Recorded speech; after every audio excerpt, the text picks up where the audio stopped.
மறைந்த முன்னாள் முதலமைச்சர் கலைஞர் கருணாநிதி அவர்களுக்கு பாரத ரத்னா விருது வழங்கப்பட வேண்டும் என்ற வலியுறுத்தல் இன்றைக்கு மக்களவையில் வைக்கப்பட்டிருக்கிறது. எம்பி தமிழச்சி தங்கப்பாண்டியன் இதுகுறித்து முன்மொழிந்து பேசியிருக்கிறார். இந்தியாவில் இருக்கக்கூடிய மற்ற மாநிலங்களுக்கு நிர்வாகத்தில் முன்னோடியாக திகழ்ந்தவர் கருணாநிதி என்று அவர் புகழ்ந்துரைத்து பேசியிருக்கிறார். அதனால் அவருக்கு பாரத ரத்னா விருது வழங்கப்பட வேண்டும் என்று அவர் வலியுறுத்தியிருக்கிறார். மக்களவையில் தமிழச்சி தங்கப்பாண்டியன் பேசி வரும் காட்சிகளை நாம் பார்க்கலாம்.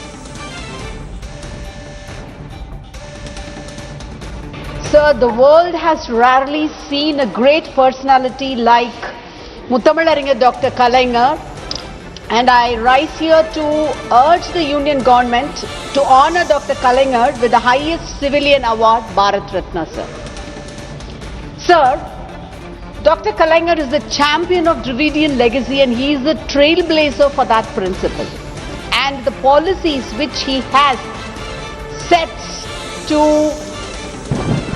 uplift the downtrodden and the marginalized people as a champion of all those causes actually set a benchmark for others to emulate, sir.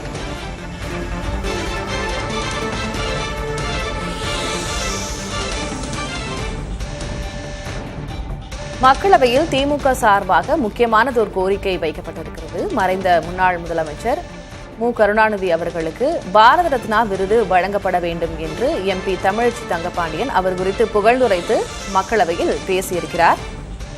இதுகுறித்து பேசுவதற்காக அரசியல் விமர்சகர் திரு செந்தில்வேல் இணைந்திருக்கிறார். வணக்கம் திரு செந்தில்வேல். வணக்கம். கலைஞர் கருணாநிதி அவர்களுக்கு பாரத ரத்னா விருது வழங்கப்பட வேண்டும் அப்படின்னு மக்களவையில எம்பி தமிழச்சி தங்கப்பாண்டியன் பேசியிருக்கிறாங்க. உங்களுடைய பார்வை வரவேற்கப்படக்கூடிய ஒன்று. நிச்சயமாக பாரத ரத்னா விருதுக்கான அதை பெறக்கூடிய அனைத்து தகுதிகளும் உடைய, இன்னும் சொல்ல போனா அது இதுவே ரொம்ப தாமதம் அப்படின்னு தான் சொல்லணும். அந்த விருதும் அதனால் பெருமை கொள்ளும் அப்படின்னு தான் நான் நினைக்கிறேன். ஏன்னா அந்த அளவிற்கு தமிழ்நாட்டை இன்றைக்கு ஒரு பெரிய தமிழ்நாட்டின் நவீன தமிழ்நாட்டின் சிற்பி அப்படின்னு முத்தமிழர் டாக்டர் கலைஞர் அவர்களை சொல்லலாம். மிக குறிப்பாக இந்தியாவில் பெண்களுக்கு சொத்துரிமை உண்டு என்பதை முதலில் கொண்டு வந்தவர் அவர்தான்.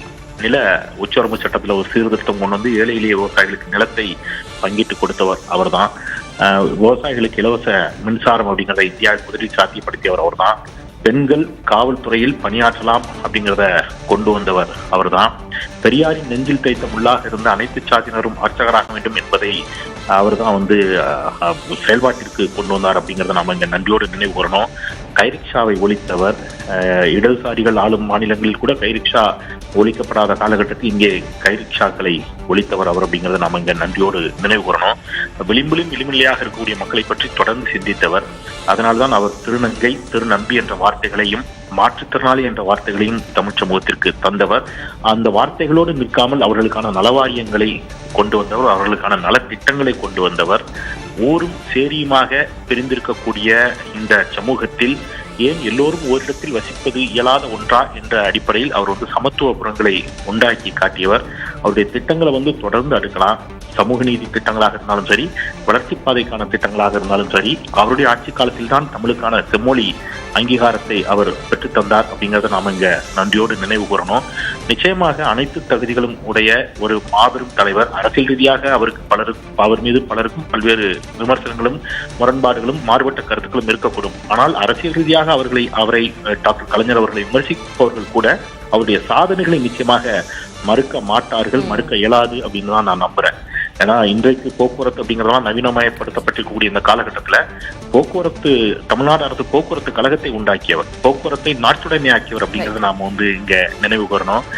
இன்றைக்கு இவ்வளவு மெட்ரோ பற்றி நம்ம பேசுறோம். மெட்ரோவை கொண்டு வந்தவர், டைடல் பார்க்கை கொண்டு வந்தவர், தெற்காசியாவில் முதல் முறையாக கணினி குறித்த பாடத்திட்டத்தை பள்ளி பாடங்களில் கொண்டு வந்தவர், தகவல் தொழில்நுட்பத்திற்கு என்று ஒரு தனி கொள்கையை வரையறைத்தவர், அதற்கு என்று தனியாக ஒரு அமைச்சரை நியமித்தவர்.